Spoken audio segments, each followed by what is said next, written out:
What is the essence and nature of Allah?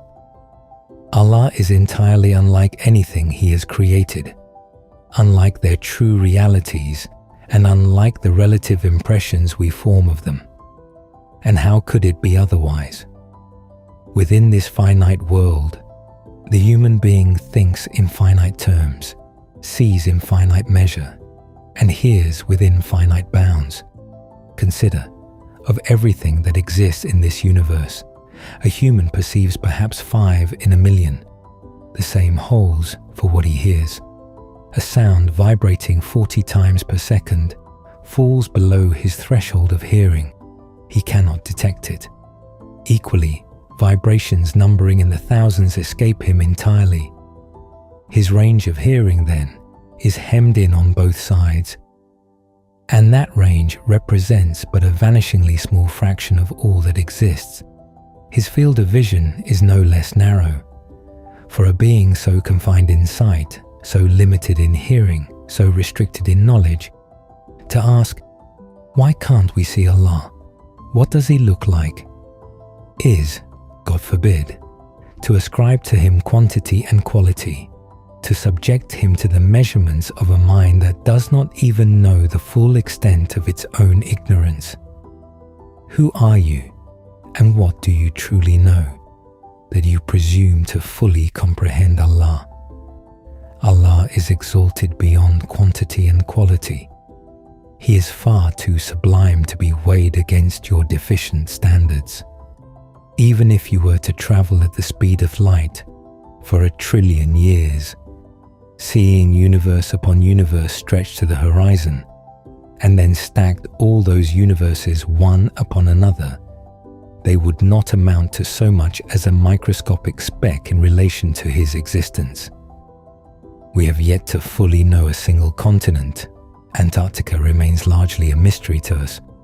So from what vantage point could we speak of the qualities or quantities of Allah, who governs and encompasses all of existence?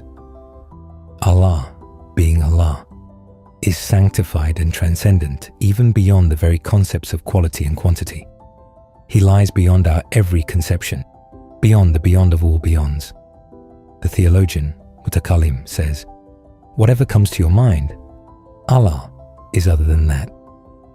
The mystic, Sufi, adds, whatever comes to your mind, He is beyond the beyond of its beyond. And you, always wrapped in veils of your own making, live as if enclosed inside a glass lantern, seeing only what the glass permits. Descartes observed, the human being is finite in every dimension, and that which is finite cannot conceive of the infinite. Allah's existence is without limit, boundless and inexhaustible.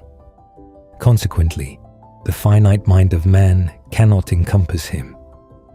The German poet Goethe expressed it thus, they call you by 1,001 names, O known unknown.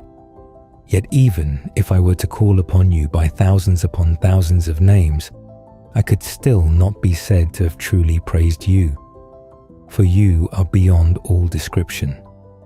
In these words, he gestures toward that known unknown presence. The great thinkers have regarded Allah as a being who exists, yet who cannot be apprehended by the intellect. He is not among the things that man can grasp or arrive at through reasoning alone. The eye cannot see Him, the ear cannot hear Him. Therefore, on the matter of His nature, you should follow only what the prophets have taught, and believe accordingly. How, after all, is Allah to be known? He is the first origin of existence itself, the first cause of all knowledge. Our very being is but the shadow cast by the light of His existence. Our knowledge is but a fleeting trace of His all-encompassing divine knowledge. Yes, there is a path to knowing Allah, a path to genuine spiritual insight.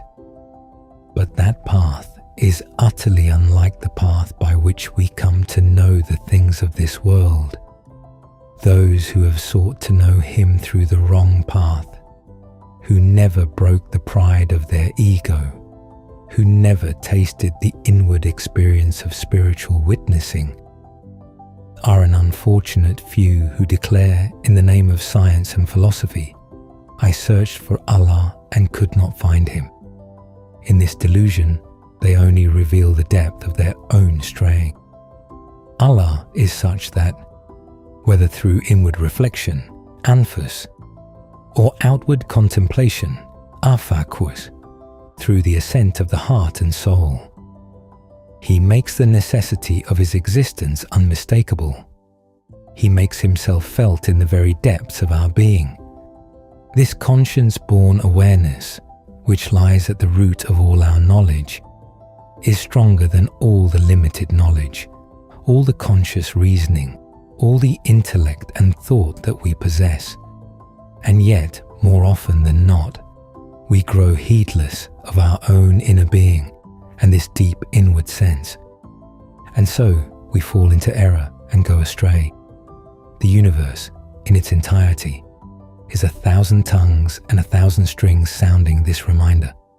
The Quran, in its eloquent voice, is the greatest reminder of all.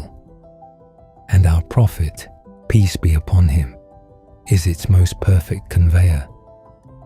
The Lord said, "Neither earth nor sky could contain me, yet I was known as the hidden treasure, discovered through the mine of the heart."